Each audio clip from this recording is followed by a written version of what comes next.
اعوذ باللہ من الشیطان الرجیم بسم اللہ الرحمن الرحیم السلام علیکم ورحمۃ اللہ وبرکاتہ۔ ناظرین گرامی، آج میں کچھ ایسی باتیں بیان کرنے جا رہی ہوں جسے سن کر آپ کانپ اٹھیں گے اور آپ کا دل دھڑکنے لگے گا اور اس بات کا احساس ہوگا کہ ہم کس طرح غفلت کی زندگی گزار رہے۔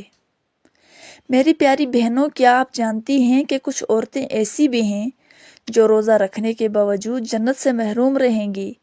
یہ سن کر حیرانی ہو رہی ہوگی، مگر یہ حقیقت ہے۔ کچھ عورتیں دن بھر بھوکی پیاسی رہیں گی، نماز بھی پڑھیں گی اور قرآن پاک کی تلاوت بھی کریں گی، مگر ان کے اعمال انہیں جنت سے دور کر دیں گے۔ اگر آپ یہ جاننا چاہتے ہیں کہ وہ کون سی عورتیں ہیں جن کے گناہ ان کے روزے اور عبادات کو ضائع کر دیتے ہیں، تو اس ویڈیو کو آخر تک ضرور دیکھیے گا۔ ناظرین، یہ پیغام ہر مسلمان بہن کے لیے بہت ضروری ہے۔ نبی کریم صلی اللہ علیہ وآلہ وسلم نے فرمایا کہ کچھ لوگ عبادت گزار ہونے کے باوجود بھی جنت کی خوشبو تک نہیں سونگھ سکیں گے۔ آج میں آپ کو بتانے والی ہوں کہ وہ کون سی عورتیں ہیں جو روزہ رکھنے کے باوجود بھی جنت سے محروم رہیں گی۔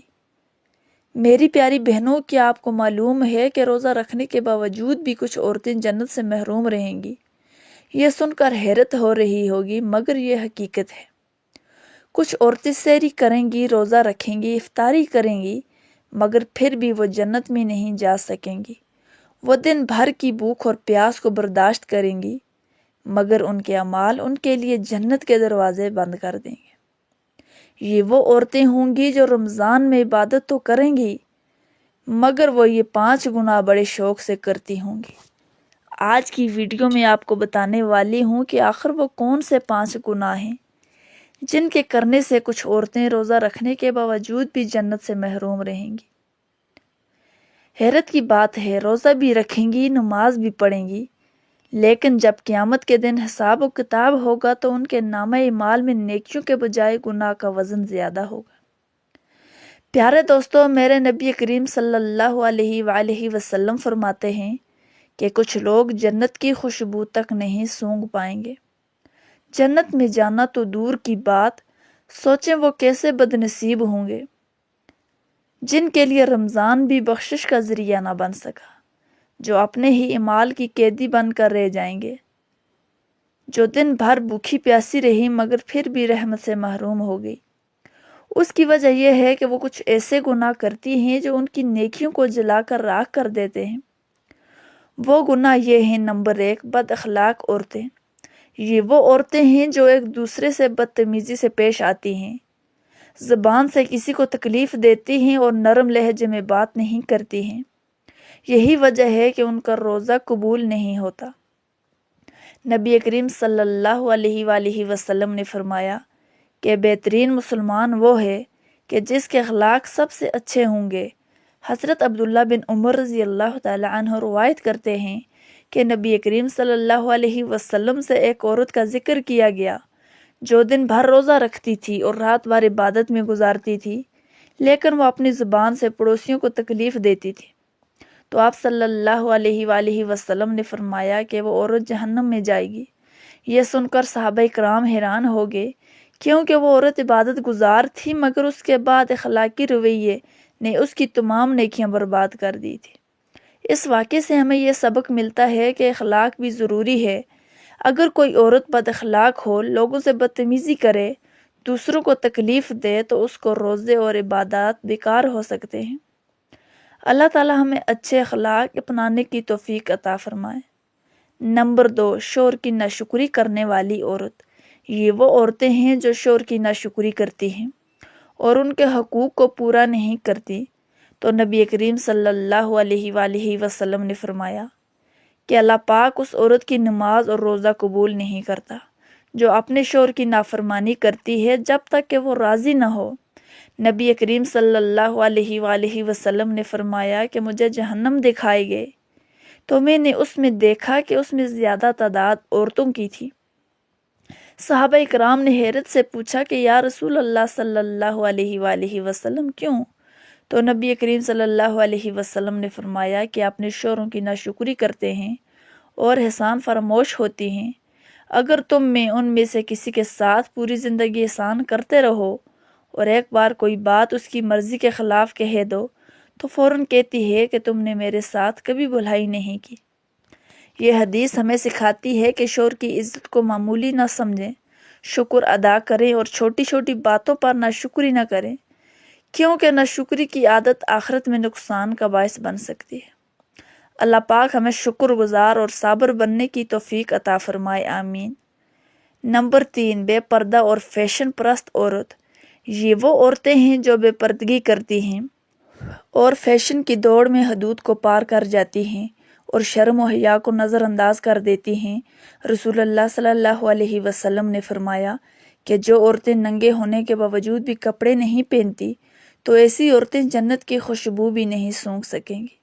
عبرت ناک واقعہ کہتے ہیں کہ ایک عورت بہت ہی خوبصورت اور امیر تھی۔ وہ ہمیشہ قیمتی لباس پہنتی، جدید فیشن کرتی اور بے پردہ بازاروں میں گھومتی، اور جب بھی اسے پردے کی نصیحت کی جاتی تو وہ یہ کہتی کہ یہ پرانے زمانے کی باتیں ہیں، آج کی دنیا میں پردہ ضروری نہیں۔ ایک دن وہ کسی تقریب میں جانے کے لیے نکلی جہاں اس نے حد سے زیادہ فیشن کیا، خوشبو لگا کر، تو راستے میں اسے ایک تیز رفتار گاڑی نے ٹکر مار دی اور موقع پر ہی دم توڑ دی۔ لوگوں نے دیکھا کہ اس کے جسم پر جو کپڑے تھے وہ خون اور مٹی سے خراب ہو چکے تھے، اور وہی فیشن جو اس کے لیے عزت کا باعث سمجھا جاتا تھا اس کی بے بسی کی نشانی بن چکا تھا۔ یہ واقعہ ہمیں سکھاتا ہے کہ دنیا کی چمک دھمک عارضی ہے اور اللہ کے احکامات کی نافرمانی کا انجام ہمیشہ برا ہوتا ہے۔ اللہ تعالیٰ میری ماؤں اور بہنوں کو پردہ کی اہمیت سمجھنے اور آخرت کی تیاری کرنے کی توفیق عطا فرمائے، آمین ثم آمین۔ نمبر 4، والدین کی نافرمانی کرنے والی عورتیں۔ یہ وہ عورتیں ہیں جو اپنے والدین کی عزت نہیں کرتی اور اس کے حکم کو نظر انداز کر دیتی ہیں۔ اللہ پاک فرماتے ہیں کہ اگر ان میں سے ایک یا دونوں بڑھاپے کو پہنچ جائیں تو ان کے سامنے اف تک نہ کہو۔ والدین کی نافرمانی کرنے والی عورت، عبرت ناک انجام۔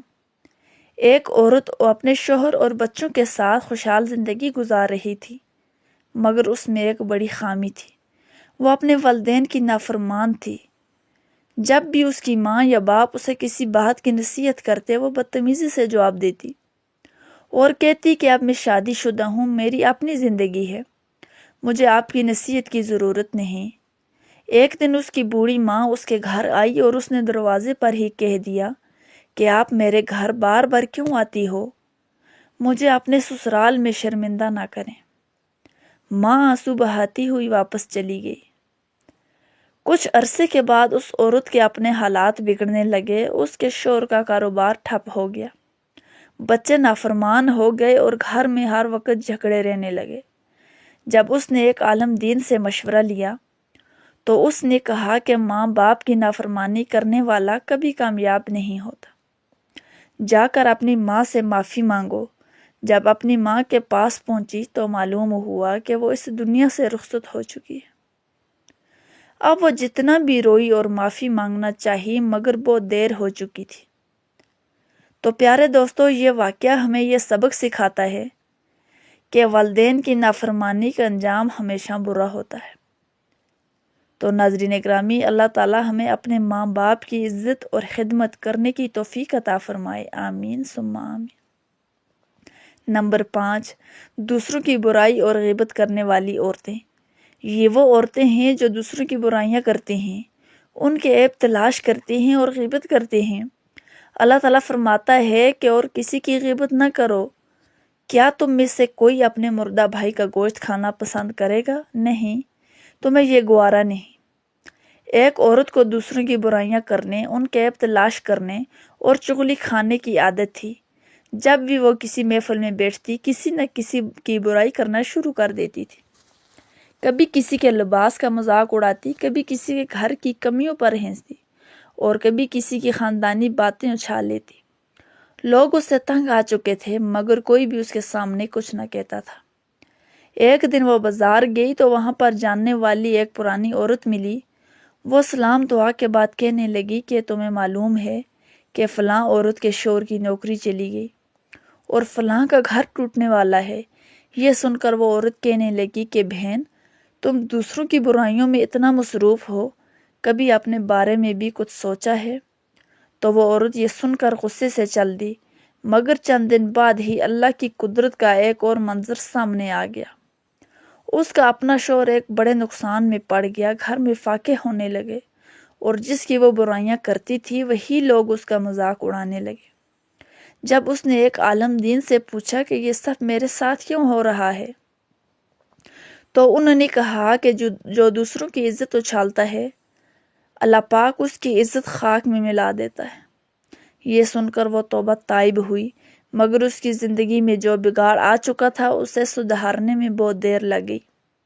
تو پیارے دوستو، یہ واقعہ ہمیں یہ سکھاتا ہے کہ دوسروں کی برائیاں کرنے سے پہلے ہمیں اپنے عیب دیکھنے چاہیے۔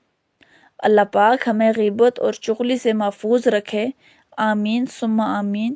میری بہنوں، رمضان کے بابرکت مہینے میں ہر ایک کی بخشش ہو جاتی ہے، مگر ان 5 عورتوں کی بخشش نہیں ہوتی، کیونکہ یہ وہ عورتیں ہیں جو ان گناہوں کو بڑے شوق سے کرتی ہیں۔ رمضان کی تیاری کرو، اپنے اعمال کو درست کرو، اپنے دل سے بغض، حسد اور کینہ سب نکال دو، پکی اور سچی توبہ کرو اور اللہ کے حضور جھک جاؤ۔ اللہ تعالیٰ ہمیں ان گناہوں سے بچنے اور پکی اور سچی توبہ کرنے کی توفیق عطا فرمائے، آمین یا رب العالمین۔ تو محترم ناظرین، امید کرتی ہوں کہ ہماری آج کی ویڈیو آپ کو پسند آئی ہوگی۔ اگر ویڈیو پسند آئی ہے تو ویڈیو کو لائک کریں اور چینل کو سبسکرائب کریں تاکہ اس طرح کی اور بھی مزید معلوماتی ویڈیو آپ کے لیے لا سکیں۔ کمنٹ سیکشن میں اپنی رائے کا اظہار ضرور کیجیے گا۔ اللہ حافظ۔